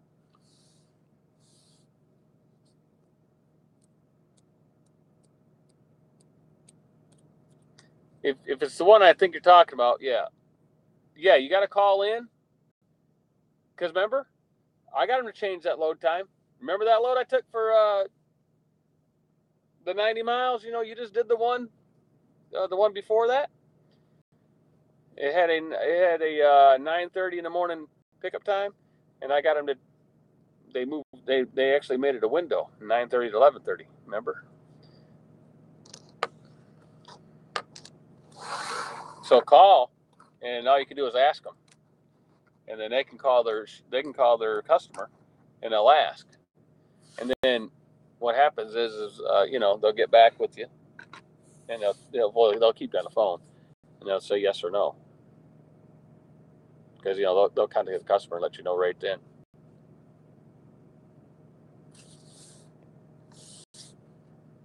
I don't know. You got a trailer?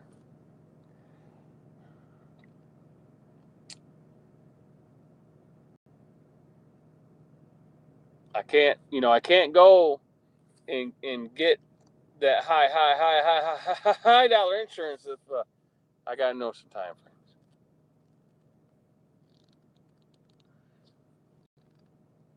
All right, we're out of here, folks. Hey, thanks everybody for watching the video. We're going to leave this video up. Thanks to everybody that donated on the super chat. Well, I don't call it donated, it's super chatted because of the information. Thanks for super chatting for the information. And Jimmy, we're going to put your name on the top of the whiteboard. Maybe you'll have to go sit in the corner. But that's okay. Somebody will show up late like usual, and they can join you in the corner. All right? All right, man. We'll see everybody later. Until next time. Right? Till next time.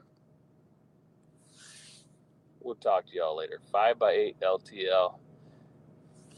TC will weep over the super chats. Good night. G Daddy! Hey, man. I wore your shirt twice last week. I got another one I got to wear. My good friend Doug, his family's got that Hummer Meat store. He sent me that Penn State shirt with a box of all different types of beef jerky and stuff in it, beef sticks. Man, you guys take good care of me, man. I'm telling you. The Truckers Coach is live. I just got a video. I just got a thing on it. So we won't rain on the parade. You know, if anybody wants to go over there and watch them, go ahead. see what he's up to. All right, we'll see y'all later. See ya.